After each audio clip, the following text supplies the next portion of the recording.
Bom dia a todos. Com a proteção de Deus, declaro aberta a sessão desta Câmara Criminal no dia de hoje, 1º de outubro de 2024, precisamente às 8h04, oportunidade na qual julgaremos 36 feitos, além dos 143 já finalizados na última segunda-feira, dia 30 de setembro, em sessão virtual, totalizando 179 processos. Cumprimento inicialmente o desembargador Glauber Rego e o Dr. Roberto Guedes, juiz convocado em substituição ao desembargador Ricardo Procópio, e dou boas-vindas ao Dr. Anísio Marinho, primeiro procurador de Justiça, iniciando hoje mais um período neste órgão fracionário. A Sua Excelência, nosso muito obrigado desde logo. De igual forma, cumprimento todos que estão nos assistindo, seja presencialmente ou por videoconferência, em especial os senhores advogados, os quais saúdo na pessoa do Dr. Carlos Servo. Particularizo meus cumprimentos à servidora Maria Deusa Nunes de Araújo, analista judiciária da 4ª Vara Civil da comarca de Mossoró, em nome de quem cumprimento todos os demais serventuários e colaboradores, inclusive terceirizados e prestadores de serviço. Saúdo, por fim, os sargentos Wilker e Heriberto, lotados no GSI, hoje responsável pela segurança dos trabalhos dessa sessão. Na ordem administrativa, leitura, discussão e aprovação da ata da sessão anterior, eu aprovo o desembargador Glauber Rego. Também, senhor presidente. Dr. Roberto Guedes. Expediente, senhora Ana Cláudia. A excelência. Pois não. A servidora Mércia Rodolfo de Albuquerque, diretora do Departamento da Secretaria Judiciária, agradecendo a moção proposta na sessão do último dia 26/9, somente. Pois não. Em seguimento, gostaria de rememorar e lembrar os senhores advogados pelo uso adequado das vestimentas durante as sessões, sejam presencialmente ou por vídeo, não só com o uso da beca, mas inclusive com a cor verde que representa a própria advocacia. Recomendo também o uso adequado da linguagem e também uma ambientação aplausível, né? Então, observe alguns advogados que na hora da sustentação por vídeo não primam por esse detalhe aparentemente besta. Proponho o voto de congratulações pelo natalício neste mês de outubro da senhora Teotônia Maria Medeiros Monteiro, esposa de desembargador Ibanez Monteiro, que ocorrerá no dia 3/10. Voto de congratulações pelo aniversário de desembargador Amilcar Maia, que ocorrerá no dia 5/10. Senhora Ana Cláudia Ati, redatora judiciária em nossa Câmara, que será dia 13/10, comemoração em grande estilo. Desembargador Deusdete Maia, que ocorrerá no dia 18 de outubro. E, por fim, o desembargador Vivaldo Pinheiro, que ocorrerá no dia 20 deste mesmo mês. E para indicações e propostas, passa a palavra ao desembargador Glauber Rego. Senhor presidente, então, somente um bom dia aí aos advogados, servidores, doutor Roberto Guedes, excelência, doutor Anísio aqui, seja bem-vindo, doutor Anísio. E não tenho nenhuma proposição a não ser ratificar as que já foram aí formuladas por Vossa Excelência, desejando a todos os aniversariantes aí saúde, saúde e saúde. Bom dia, senhor presidente. Apenas me acostar às moções feitas por Vossa Excelência. A boas-vindas, doutor Anísio, e a todos os aniversariantes do mês. Pois não, excelência. Senhor presidente, ainda na ordem administrativa, tem só uma preocupação aqui. Dia 11, ainda não recebemos o convite, mas a notícia é que está agendada a inauguração do Pau dos Ferros. Fora lá da cidade de Pau dos Ferros, não é isso? Pois não, é sexta-feira. E será logo cedo. E aí, dia 10, nós temos a nossa sessão, se pudéssemos antecipar para quarta-feira à tarde, extraordinariamente, uma sugestão que faço. Como é? Na próxima não tem sessão? Não, doutor Roberto, é isso, é. Ah. Tá resolvido. Resolvido, é verdade. Mas não tem substituto. só virtual. Concedo a palavra ao doutor Anísio Marinho. Senhor presidente, desembargador Glauber, também boas-vindas, doutor Roberto Guedes, senhores advogados. Eu gostaria, excelência, de me associar às proposições que vossa excelência fez dos aniversariantes. Obrigado. Pois não, excelência. Passamos de conferência e leitura de acordo. Eu tenho os 3 acordos lavrados na Operação EPA, nos embargos de declarações em operação número 01045-55 2019, 010877176 2019 e 010947152 2019. Gostaria de dar por lido, desembargador Glauber. Então, lidos e aprovados. Está no sistema, exatamente. Passamos à ordem jurisdicional. O primeiro é o número 5 da pauta da relatoria do desembargador Glauber Rego. Apelação criminal 010-2684, 42.015, apelantes Sildaíri Gregório da Silva, advogado Dr. Flaviano da Gama Fernandes, apelante João Maria dos Santos, advogado Dr. Carlos Servo de Moraes Leite e André Luiz de Medeiros. Apelado Ministério Público. Em mesa, excelência. Está em mesa, senhor presidente. Doutor Carlos Servo já tomou assento na tribuna, o assento disporá de até 15 minutos, excelência, a partir de agora. Vereador Glauber, está havendo um provimento parcial do pedido, né? E a unanimidade. Não sei se atenderia o pleito, senhor advogado. Só a resultante. Está sendo dado provimento parcial. Certo. E está sendo a Câmara da unanimidade. Eu estou negando provimento ao recurso de Sildaíri Gregório. Sim. Sildaíri Gregório não, viu? É João Maria. João Maria dos Santos. Então, somente para excluir a circunstância judicial das consequências e das circunstâncias, as duas. Certo. E de João Maria. João Maria. Então, somente. De Sildaíri, estou negando provimento. E a pena está sendo reduzida para quanto, excelência? A de João Maria fica em... Só um minuto aqui. Não sei se isso interessaria, dependendo... Queria ver só o resultado aí, né? Do voto do relator. Fica em 7 anos, 1 mês e 10 dias. Eu vou fazer a sustentação. Pois não, você tem a palavra, então, 15 minutos a partir de agora. É crime de extorsão.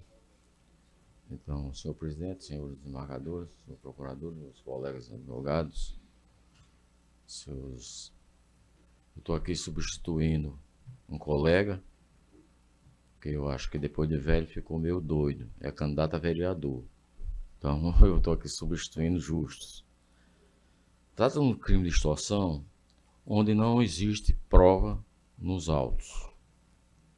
Por isso, tem uma preliminar de nulidade absoluta, inclusive com a ressalva de ter mais de 15 jurisprudências já nos autos, que a prova que foi colhida não é prova para esses autos, para esse tipo de ação. Por isso, e não obstante eu já tenha apresentado memoriais, a gente pede a procedência do apelo.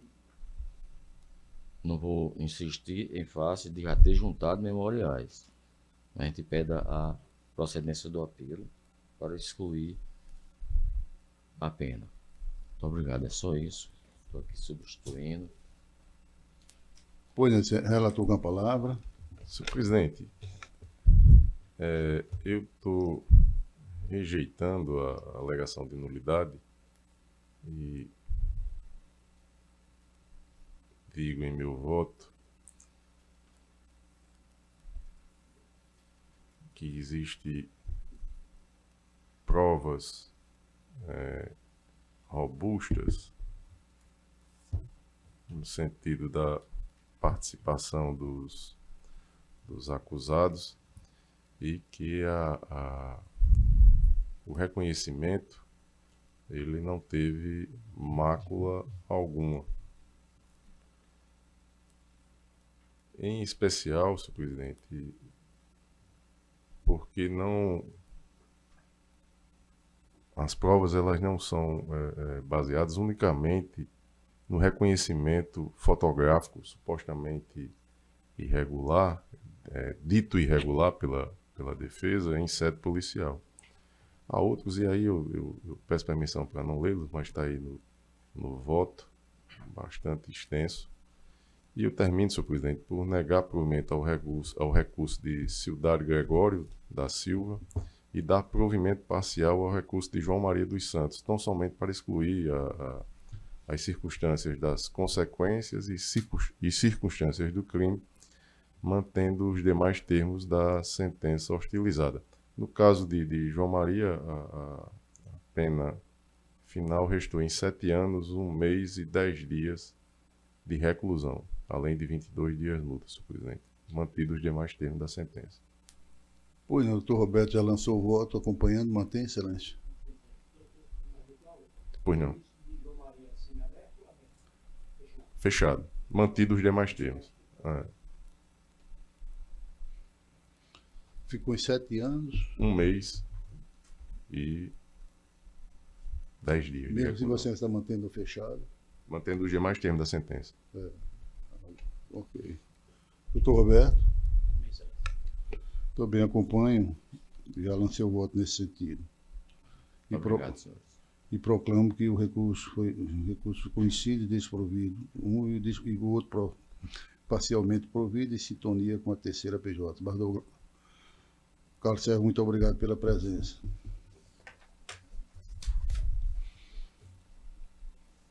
O seguinte é o número 6 da pauta da relatoria, também do desembargador Glauber Rego. Número 6. Está em mesa, senhor presidente. Agravo a execução penal 0811-968, 25/2024, agravante Nélio Flor dos Santos, advogado doutor Gustavo Moreira. Doutor Gustavo, o relator renunciou que está em mesa, você dispõe a partir de agora de até 10 minutos. Bom dia, doutor Câmara Criminal.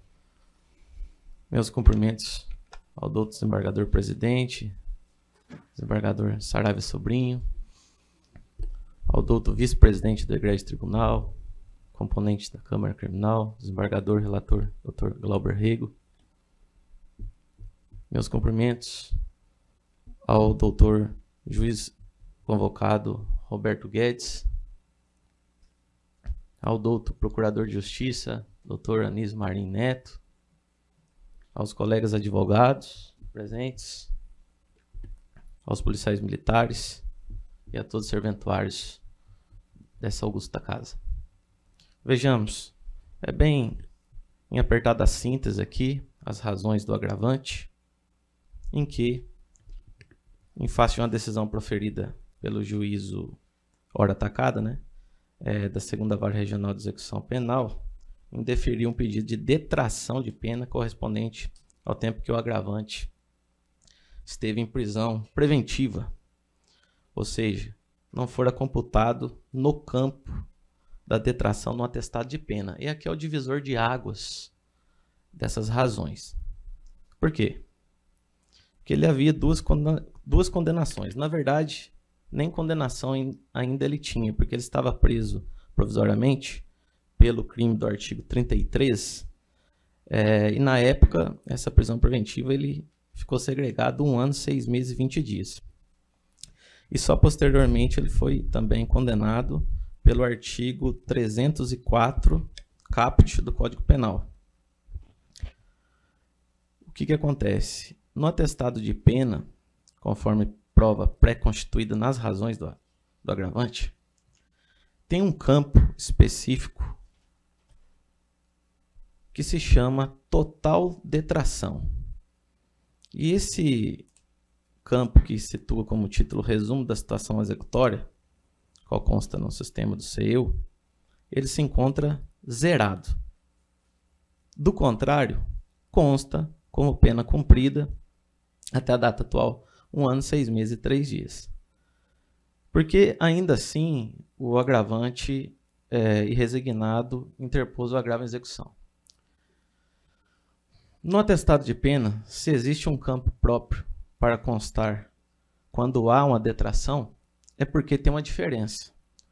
Ainda que conste pena cumprida, se tem o total da detração, é justamente para diferenciar o quantum da pena que é proveniente, qual agora apenado cumpriu na época provisoriamente, e de outra banda, quando tem o campo da pena cumprida até a data atual, em tese seria que ele está cumprindo, vai cumprir, no caso, em sede da sua guia definitiva do atestado de pena.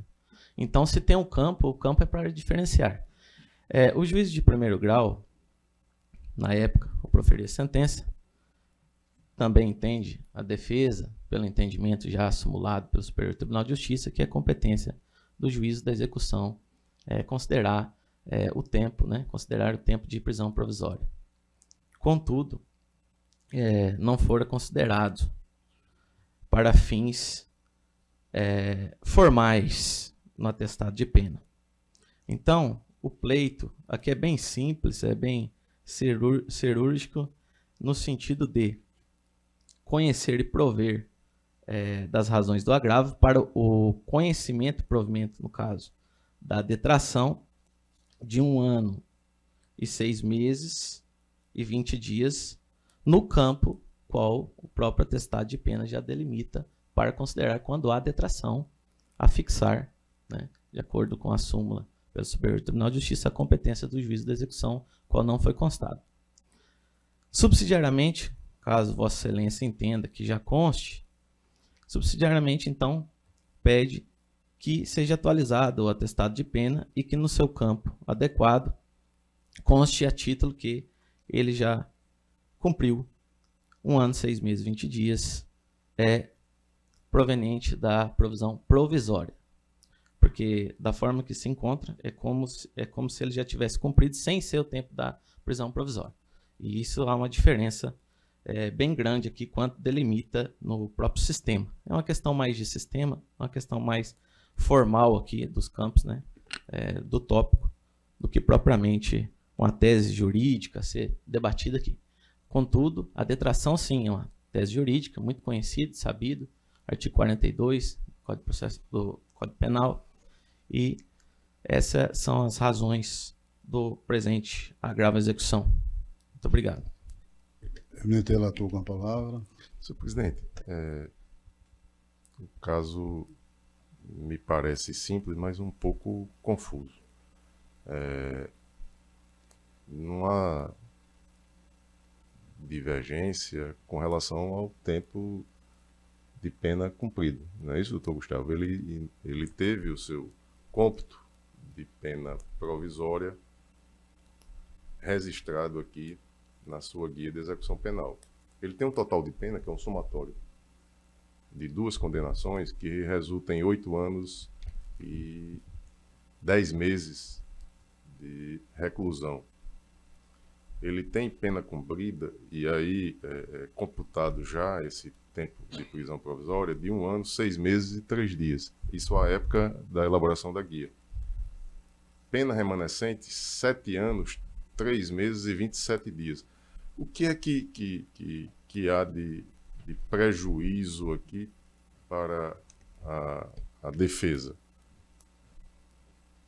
Em que é que esse cômputo deixou de ser registrado algum dia de pena provisória na guia? Nenhum dia. Todos eles estão registrados.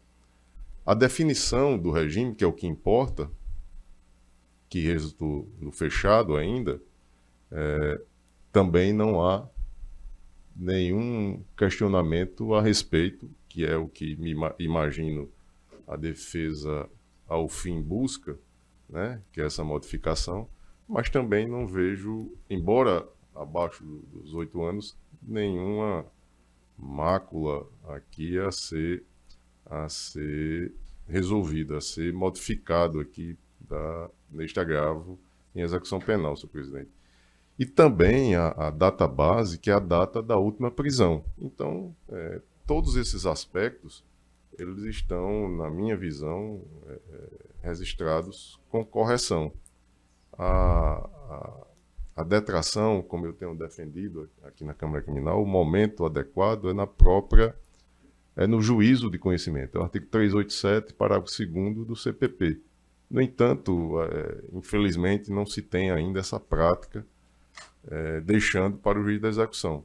E lá ele explicou em mais de uma oportunidade, o doutor Zé Vieira, que é um magistrado extremamente zeloso naquilo que faz, e teve a oportunidade, quando instado pela defesa, quando possibilitado um juízo de retratação, em todas elas ele deixa bem claro o cômputo desse tempo de prisão provisória que foi cumprido.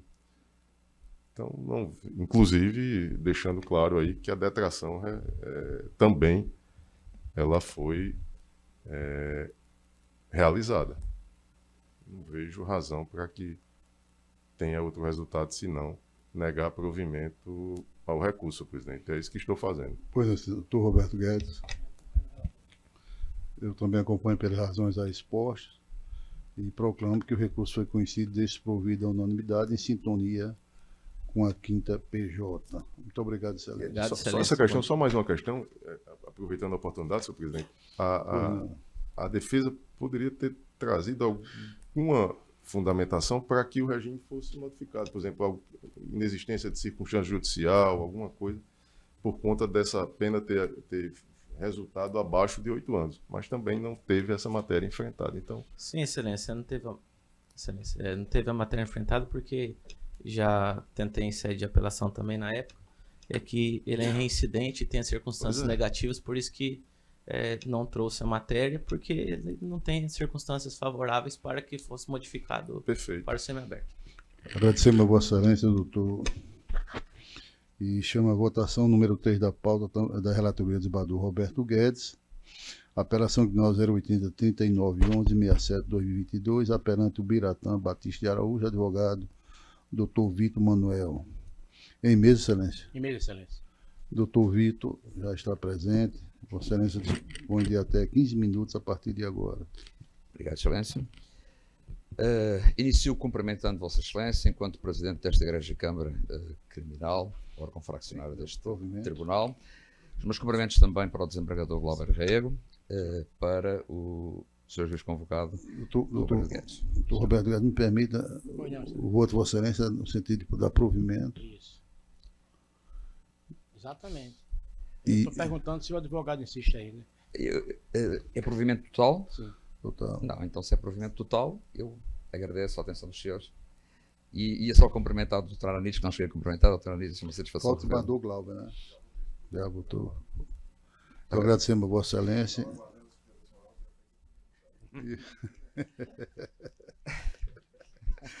Então, proclamo que o recurso foi conhecido e provido à Na unanimidade de íntegra, votos. não é? Não é isso, Dr. Roberto? Ok, muito obrigado. Vossa Recurso Excelência. conhecido e provido à unanimidade em dissonância com a 3ª PJ.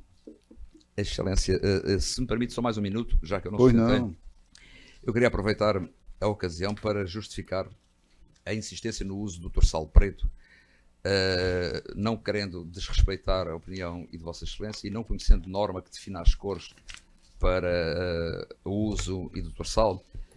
Em vários outros colégios coletivos, não é? Todos os atores do ato usam o cordão preto, o torsal preto. Isso vem também no sentido daquela questão da deusa Témis, de olhos vendados, que não olha a quem julga, não é? Eu entendo, Excelência, e não é de forma alguma desrespeito a Vossa Excelência sabe que eu lhe respeito muito, Vossa Excelência sabe disso, mas eu me afilio a que, numa sessão como esta, os atores da sessão, Ministério Público, desembargadores e juiz, eles devem se diferenciar pela postura, devem se diferenciar por aquilo, pela missão que têm ao julgar, ao dar parecer, ao defender, e não por um mero acessório da indumentária que usa. Então, a minha filiação é no sentido da igualdade, digamos assim, da equidade do uso de um cordão só, para que se faça o trabalho que nós temos que fazer aqui. Eu queria só referir isto para que Vossa Excelência não imagine que de alguma forma eu desrespeito a sua opinião. Eu tenho feito esse apelo aos advogados, que eu acho até visualmente identificável. Você olha para o dorsal, vê que é Ministério Público. O Ministério Público representa, em tese, a acusação. Olha, para os desembargadores pretos, representam exatamente a cor que consta na legislação. E o advogado verde, que é exatamente a cor da liberdade. Né? Então, o apelo é nesse sentido. Estou continuando apelando, mas vai chegar um ponto que eu vou determinar e, naturalmente, os insatisfeitos deverão recorrer. Tá certo? Não, Excelência, a tendência natural é esta. Não, né? Será o meu caso. Eu respeitarei a decisão de Vossa Excelência. Eu só queria realmente apresentar, entre aspas, uma justificação para a minha insistência em usar o cordal preto. Até porque se eu saio daqui e vou para o TRF, tenho que trocar o verde e pelo preto. Se eu saio daqui e vou para o TJPB... Não. É questão de padronização, já está havendo esse movimento no Brasil. Pronto, como todo. Então né? Aí é outra questão. Aí tudo Até bem. porque o verde é muito bonito e representa exatamente certeza, a liberdade. E, em regra, o advogado trabalha pela liberdade do paciente constrangido. Né? É uma associação que Vossa Excelência faz. Por exemplo, eu já colocaria a cor da advocacia como o grená, que é a cor que vem desde a faculdade, no nosso anel e em todas as o verde tem a ver com o grená, realmente. Realmente, não é? Né? Excelência, muito obrigado. Doutor Vitor, só... foi proclamado o resultado do seu presidente? Já porque senão já estava... Dá para fazer sustentação. Estava só a justificar ao eminente e presidente para que ele não imagine que de alguma forma seria uma rebeldia minha não acatar a sua ao contrário, indicação. Eu renovo o apelo de Vossa Excelência. Muito obrigado, a todos os advogados. Graças a Deus estão aderindo, fica bonito, fica cores diferentes no plenário. Eu irei aderir também, não tem questão. Eu estou me justificando para que Vossa Excelência não imagine que de alguma forma seria algum tipo de rebeldia da minha parte. De jeito nenhum. Bom? Agradeço muito a Vossa obrigado, Excelência. Abraço, obrigado. Abraço. Doutor Roberto Guedes, uma satisfação. Agora é o 4.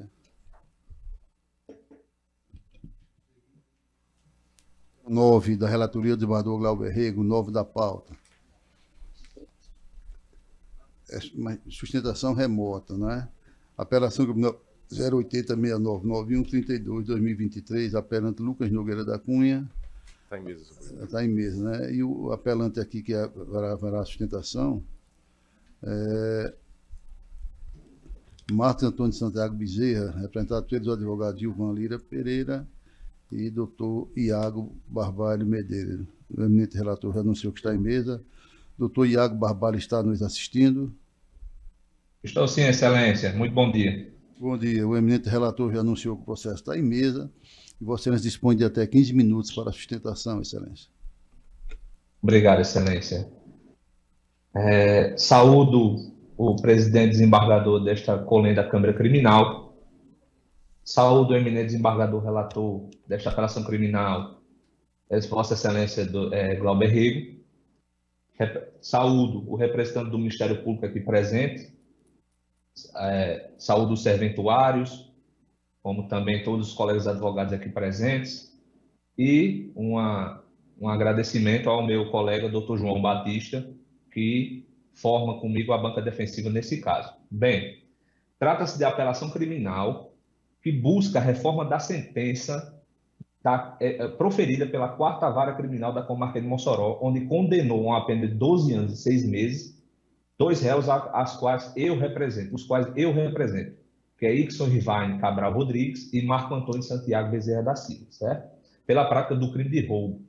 Bem, pelo fato de ser uma questão, um processo que tem um esforço fato que deve ser aprofundado, de uma maneira mais direta, para que possa haver um melhor entendimento de todos. Bem, eram 3 réus são 3 réus nessa ação.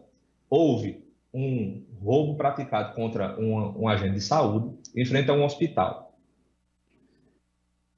Esse local seria o local, em frente ao hospital, seria o local de trabalho do meu cliente, Ixon Rivaine Cabral Rodrigues. Antes de ir ao local, ele havia pegado um carro de aluguel, onde esse carro alugado o aluguel teria sido praticado pela pessoa que ele estava tendo um relacionamento amoroso na tarde do dia que ocorreu o crime. Ele, à noite, foi para um aniversário. Nesse aniversário, conheceu os outros 2 réus, Marco Antônio e o Lucas Nogueira. Nesse aniversário, ele devido ao andar da noite, ele ofereceu carona para o Marco Antônio e o Lucas, pois após o aniversário eles iriam para uma festa.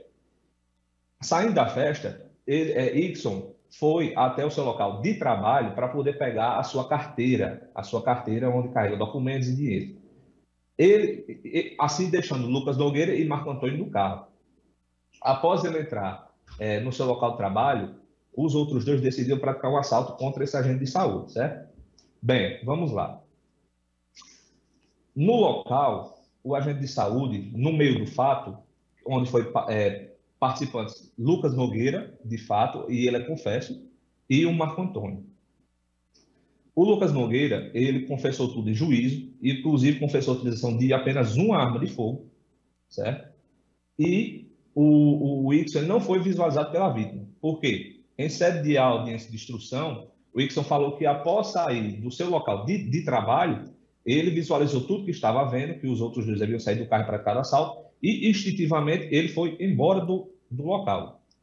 Bem, o que essa defesa requer é o desentranhamento de todas as provas oriundas do reconhecimento, pois a vítima não reconheceu o Ickson no local do crime, até porque ele não estava, de fato, de frente para a vítima, como também todo o processo de reconhecimento desrespeitou o artigo 226 do Código de Processo Penal, onde, inclusive, lá no inquérito de ID 2463-7622, nas folhas 21 e 22, demonstra que, para que houvesse o reconhecimento dos três, foi repetido no mesmo intervalo de tempo para as mesmas pessoas reconhecedoras, os mesmos indivíduos foram colocados para serem reconhecidos, a foto de todos os réus foram colocados na mesma posição, o que demonstra já aí o total desrespeito ao artigo 226, e também tem nos autos uma infografia para melhor ilustrar tudo isso que está sendo dito, lá no ID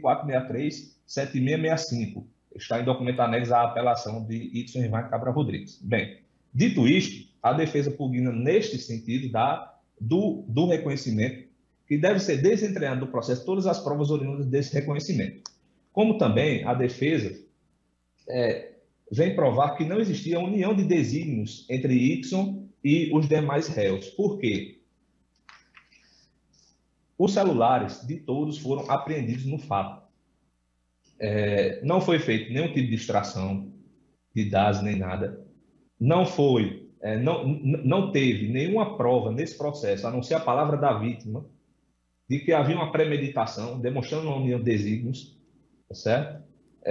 Ickson, ele, em audiência de instrução, ele falou que não sabia do fato, ele não sabia do fato que iria ocorrer naquele momento. O Lucas Nogueira, que é confesso, disse que se utilizou, abre aspas, da boa-fé de Ickson. Ickson nem sequer saberia da existência da arma de fogo e nem de todo o planejamento do fato. Para ele foi tudo uma surpresa. Mas bem, como é que ele veio parar nisso? Infelizmente, após ele ter empreendido fuga no carro dele alugado pela sua companheira, alugado na mesma tarde, os outros dois indivíduos que estavam praticando um assalto pegaram o carro da vítima e foram interceptá-lo. Interceptaram ele em audiência de instrução, quando indagado pelo juiz. Ickson falou que, onde o juiz perguntou a ele por que você não tomou outra atitude e tal, ele falou porque estavam armados.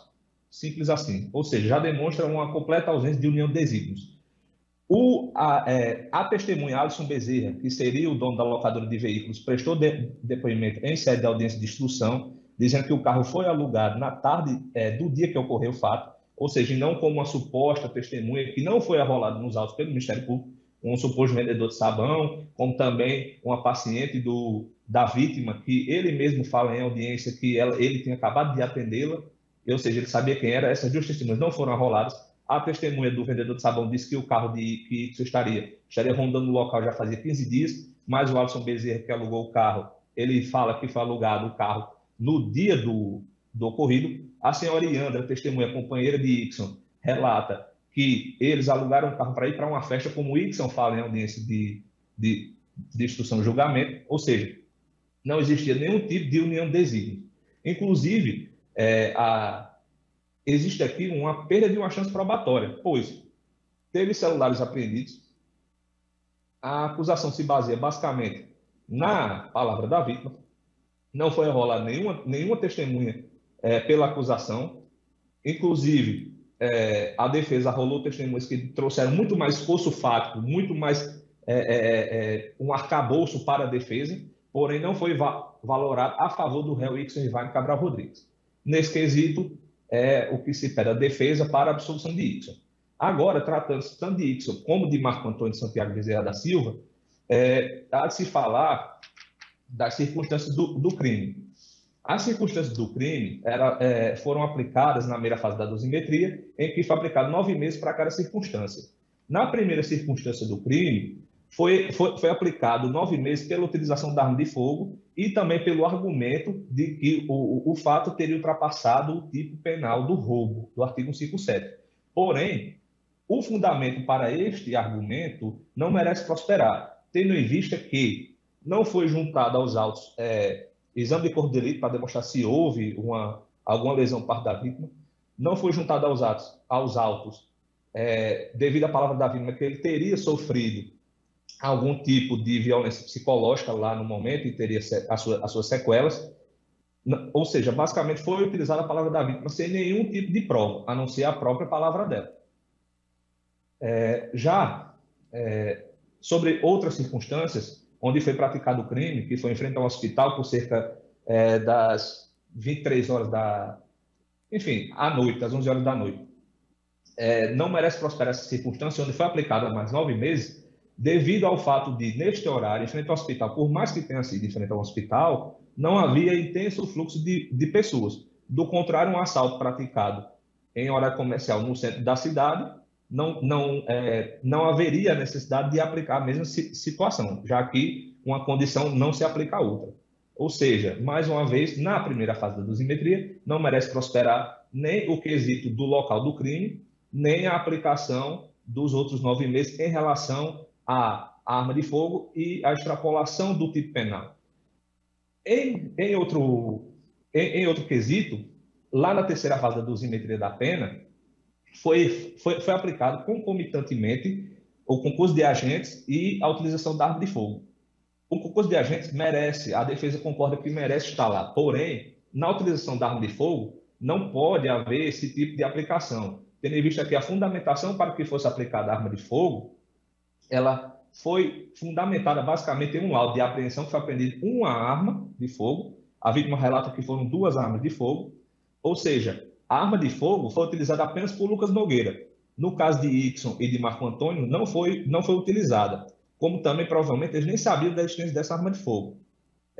Ou seja, por mais que o artigo 68, lá do Código Penal, recita que pode haver a faculdade do juiz dele aplicar as duas causas de aumento de pena, não merece prosperar, pois não teve a fundamentação correta, certo? E também, esta defesa, ela concorda com a PJ, em seu parecer, que a ausência da res furtiva não deve ser valorada negativamente para aplicar mais pena aos réus. No caso, basicamente isso, a defesa requer que todos os seus pedidos sejam atendidos na forma que está lá nas petições de apelação e agradeço desde já a oportunidade de representar a defesa. Muito obrigado, tenham um bom dia a todos. Agradecemos a Vossa Excelência, o relator com a palavra. Senhor presidente, esse processo chamou a atenção no gabinete e eu vou pedir a compreensão dos pares, vou retirar de mesa para, aliás, suspender o julgamento, né, e aprofundar aqui uma análise, em especial na dosimetria da pena. E aí me comprometo de trazer e apresentar aqui o voto em sua plenitude na próxima sessão. Pois não, Excelência. Então, o processo já identificado, retirado de mesa para reexame pelo eminente relator. Doutor advogado, muito obrigado pela presença, ainda que virtual. Obrigado, Excelência. Tenha um bom dia. O seguinte é da relatoria do Dr. Roberto Guedes, é o 10 da pauta. Apelação criminal 082-1122-12-2023. Apelante FHDSC. Advogado Dr. Carlos Jardel Saboia Costa. Em mesa, Excelência? Em mesa, Excelência. Dr. Carlos Jardel está nos assistindo. por favor. Doutor Carlos Jadel Saboia Costa. Vossa Excelência está nos ouvindo? Nós não estamos ouvindo Vossa Excelência. O som desligado, por favor. O fone de ouvido, Excelência. Retire o fone de ouvido. Está ouvindo? Agora sim. Doutor, só um momento. Pronto. Doutor Carlos, o eminente relator, doutor Roberto Guedes, anunciou que o processo já está em mesa. Vocês dispõem a partir de agora de até 15 minutos. Bom dia a todos.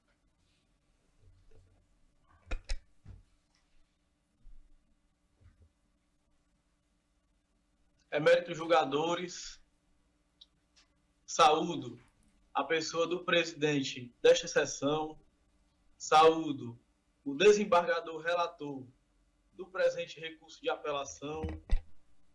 Nessa toada, estendo os cumprimentos para os demais desembargadores, bem como para o procurador de justiça e para todos que estão presentes aqui nessa sessão de julgamento.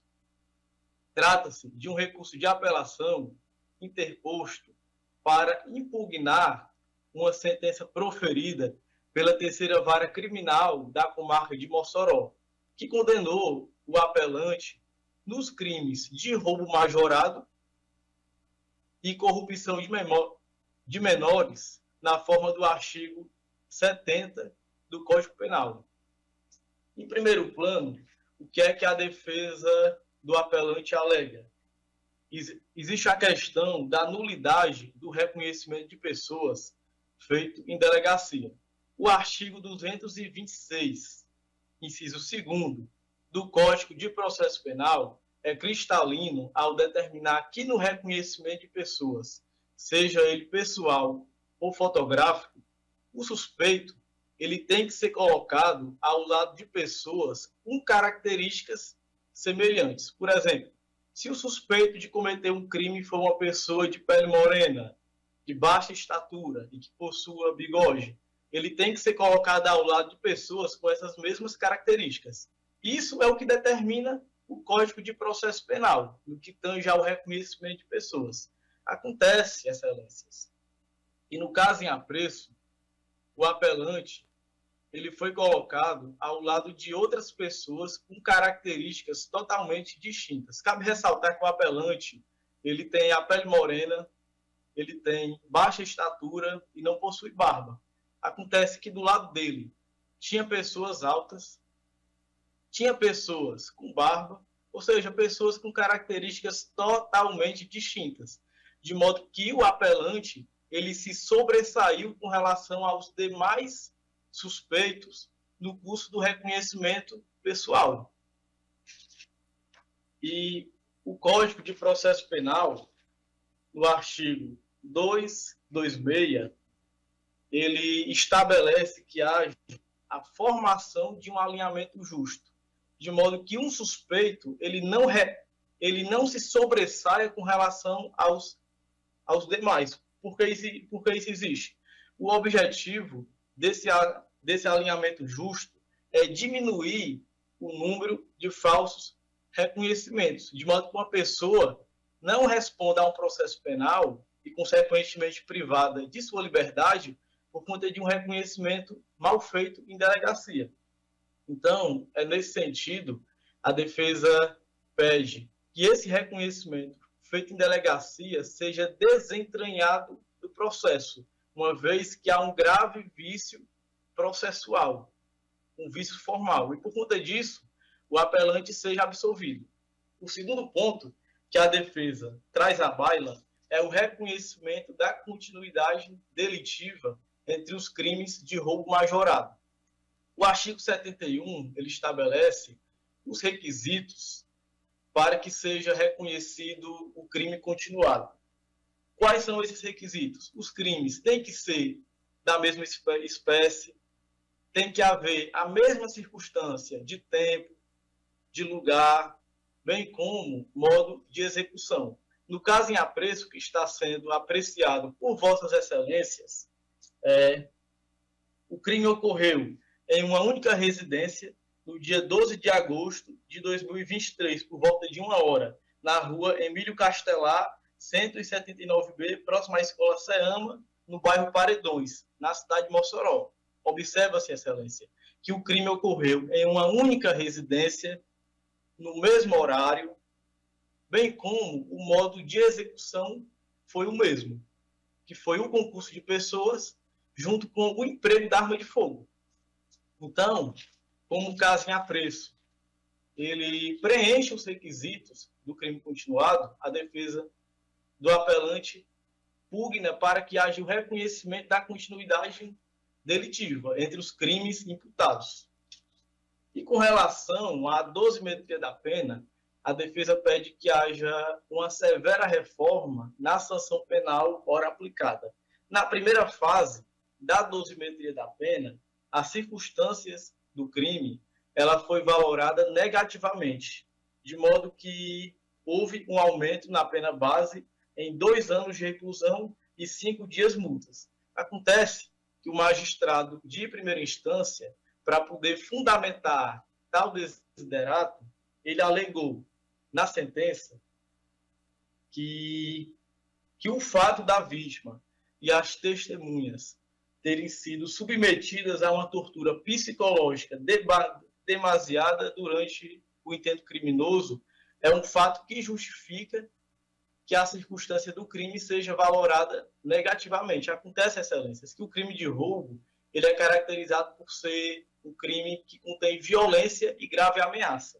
Logo, se houve tortura psicológica durante o crime, nada mais disso não passa apenas da violência e a grave ameaça, que são os elementos inerentes ao próprio tipo penal. Ou seja, Excelência, o magistrado de primeira instância, ele se baseou nos elementos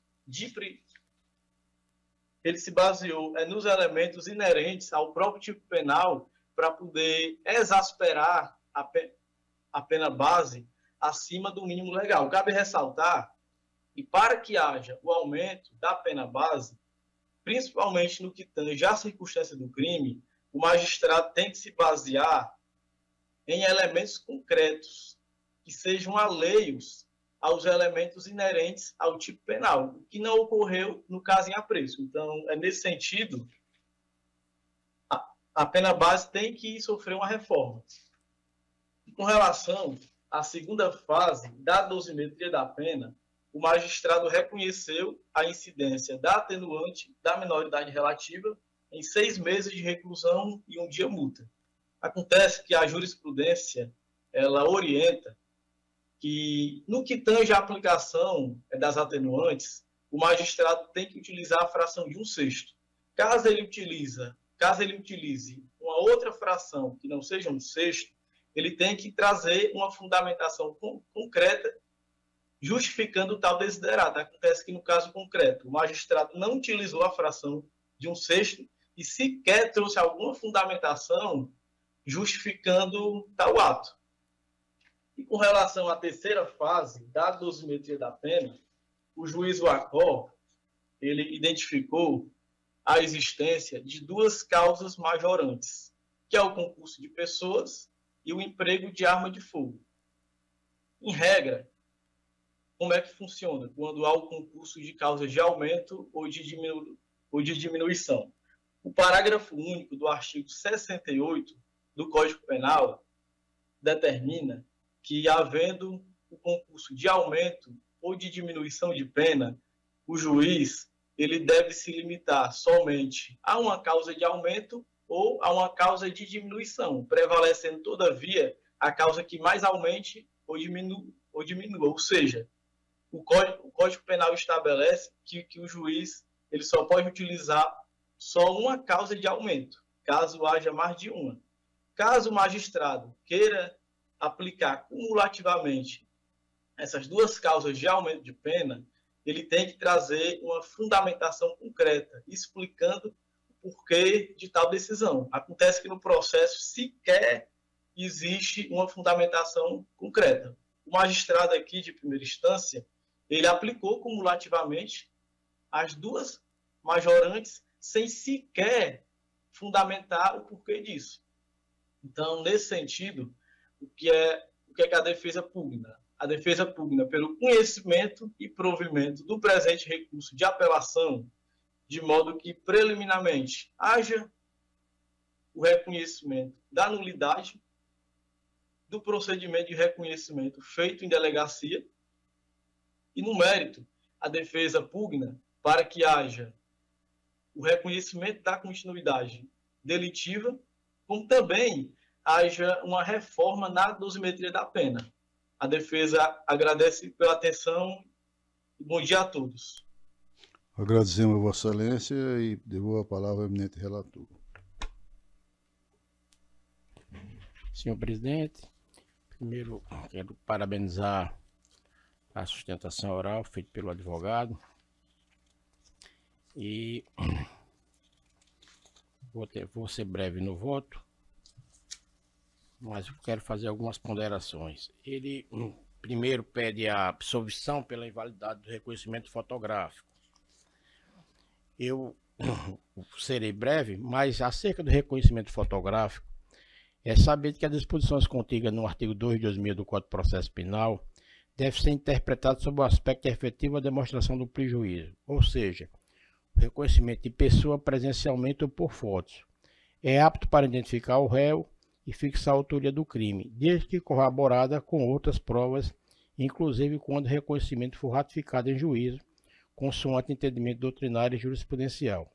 Aqui eu trago jurisprudência nesse sentido, e aqui no caso da vítima Maria de Socorro Laurentino diz, está no ID 24, 29, 88, 83, relatou que o apelante, o adolescente, no momento da abordagem delituosa, tiraram os capacetes e colocaram em cima da mesa da cozinha, o que viu pessoalmente na frente por ela, tendo-os reconhecido sem dúvidas na delegacia. No mesmo sentido, Júlia Maria de Fernando Silva também judicialmente narrou que o acusado e seu comparsa tiraram os capacetes quando chegaram da cozinha e que viu as feições do rosto dele, que fez o reconhecimento na delegacia e não se confundiu do ponto que o identificou. De igual modo, a vítima Maria Vera Lúcia de Souza esclareceu que o recorrente e o adolescente retiraram seus capacetes quando estavam na cozinha e olharam para ela, que realizou o reconhecimento por meio fotográfico da delegacia. Então, aqui, quanto à questão do reconhecimento fotográfico, está corroborado com as provas das vítimas, que realmente foram eles que participaram do delito. Na continuidade delitiva também não merece prosperar isso, porque deve ser aplicada a regra prevista no artigo 7 do Código Penal, pois o apelante praticou 2 infrações penais de roubo e corrupção de menores e de 3 vítimas mediante outra conduta. Na realidade, senhor presidente, o voto está um pouco extenso, mas na realidade, o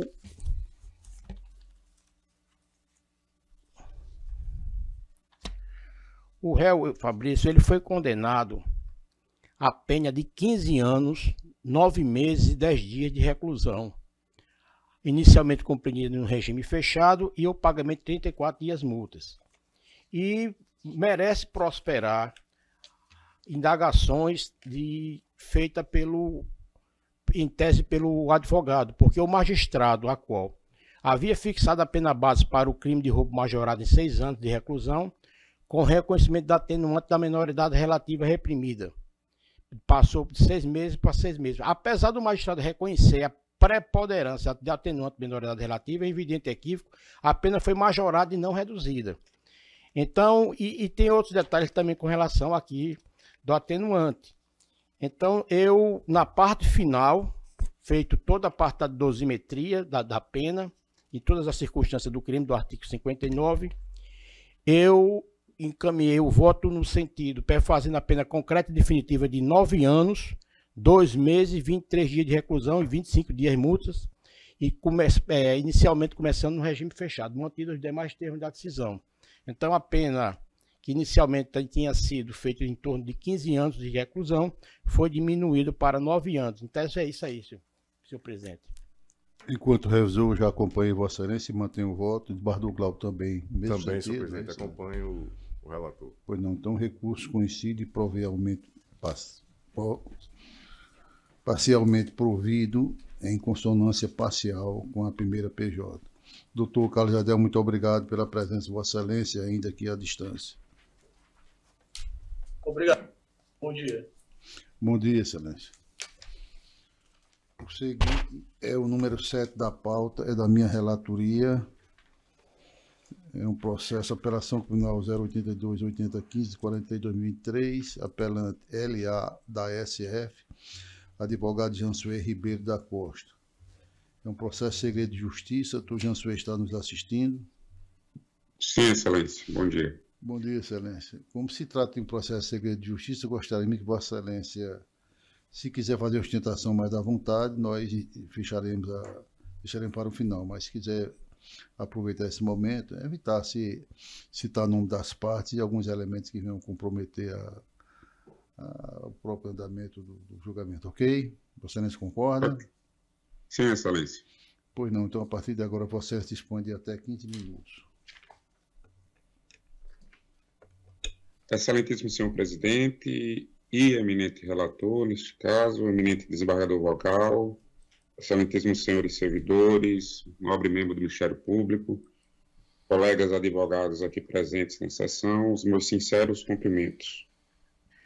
Trata-se de ação de apelação, trata de apelação criminal, onde por sua vez o processo original ocasionou na condenação exacerbada, definitivamente em 30 anos e 10 meses de reclusão, em que pesa o indiscutível saber jurídico do meritíssimo juiz Acó, impõe-se a reforma da respeitável sentença proferida contra o apelante, pelas razões de fato e direito de seguir expostos. Excelentíssimos julgadores, a defesa gostaria de destacar a nulidade da prova obtida através do reconhecimento inidôneo para o devido e necessário registro diante do sigilo processual. Deixarei de transcrever o que declaram, porém citarei apenas que há bastantes provas na qual foi feito um reconhecimento de maneira nula. Nas fases de inquérito, todas as possíveis vítimas apresentaram contradições que invalidam o reconhecimento do ora apelante.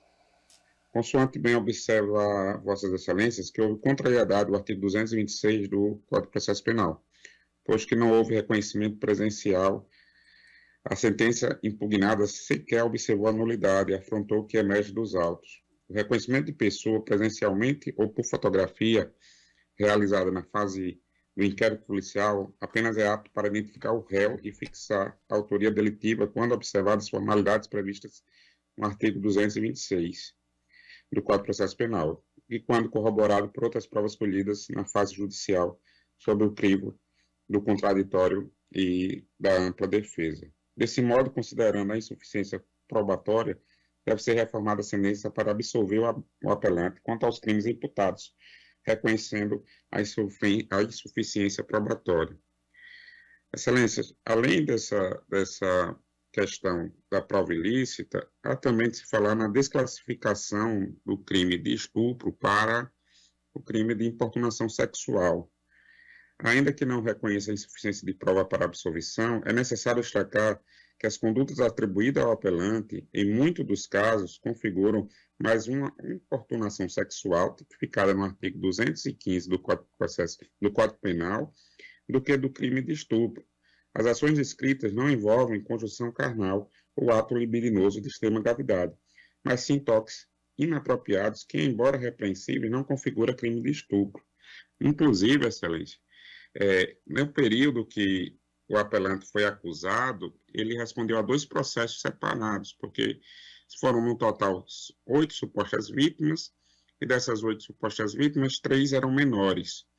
No processo que houve o julgamento e ele foi condenado nessa situação que as vítimas eram menores, ele foi condenado a uma pena de 3 anos e foi denunciado pelo Ministério Público por importunação sexual.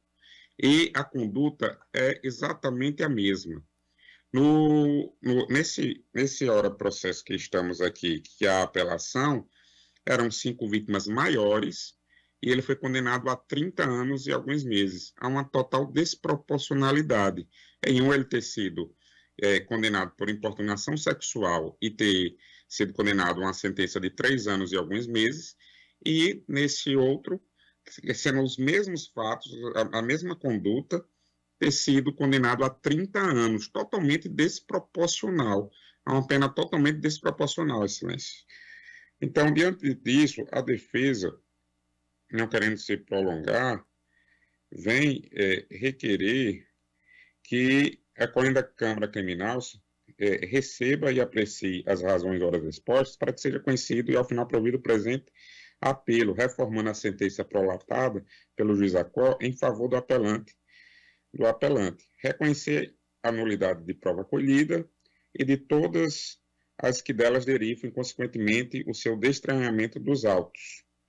Também a absolvição do acusado ante a ausência de prova suficiente para quem seja a condenação, nos termos do artigo 386, parágrafo 7 do Código, inciso 7 do Código de Processo Penal, subsidiariamente a desclassificação dos crimes de estupro para importunação sexual, com a consequente adequação das penas, subsidiariamente a não incidência da causa de aumento previsto no parágrafo 2º do inciso 7 do artigo 157 do Código Penal e a fixação da pena base no mínimo legal. E, por fim, a substituição da prisão preventiva por medidas cautelares nos termos do artigo 309 do CPP. Por fim, porém, não menos importante, desde já requer esta Corte da Câmara Criminal, nos termos do artigo 647-A, incluído na Lei 14.836 de 2024, conceda de ofício a ordem de habeas corpus em favor do apelante. Aproveitamos o ensejo para renovar protestos de elevada estima e distinção considerada. Roga e anseia o deferimento, Excelência. Agradecemos a Vossa Excelência.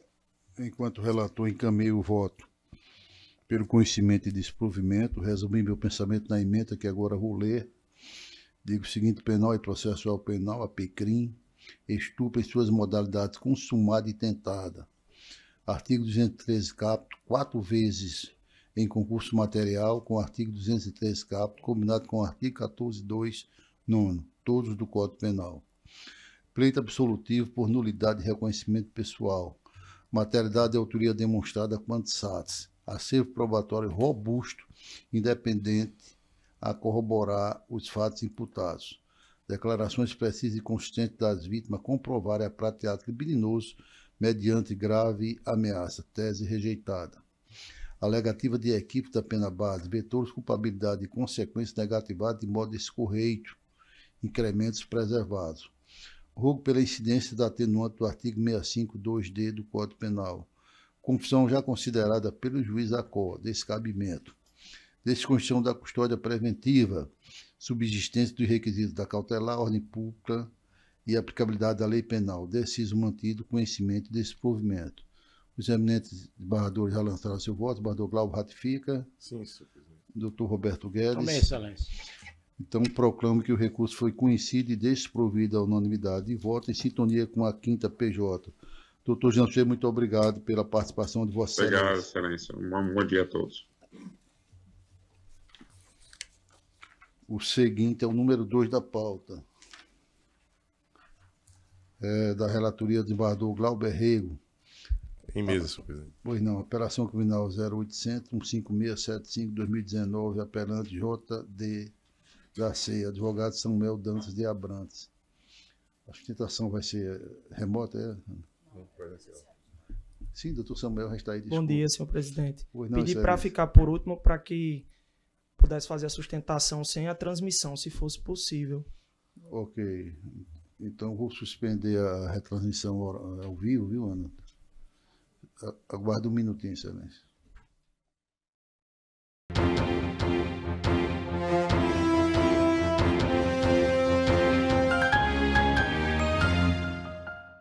Bom, retornamos agora a sessão de maneira direta, né, publicação através do YouTube.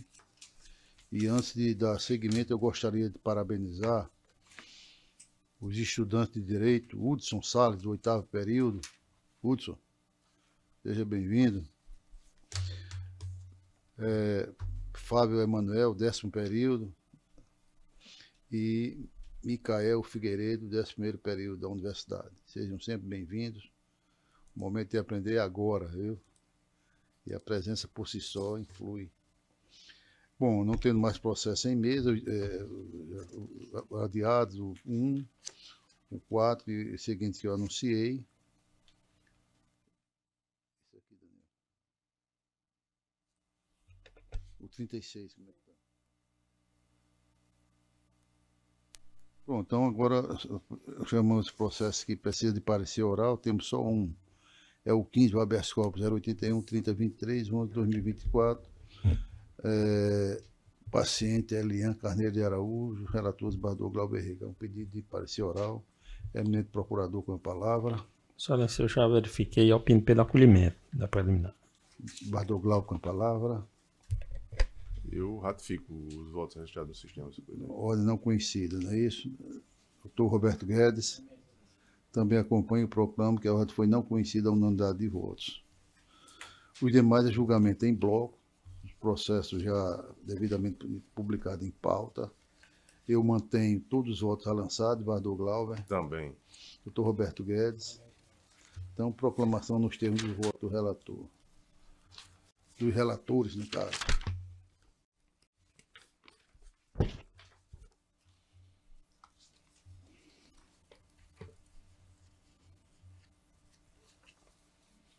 Bom, antes de encerrar a sessão, eu gostaria de anunciar que a próxima sessão ordinária ocorrerá no dia 17 de outubro. Na próxima semana nós não teremos, não é isso? Só virtual, exatamente. Então, 17 de outubro, às 15 horas, desculpa, às 8 horas da manhã. Presidente, eu vou pedir vista dessa ausência do desembargador Guedes.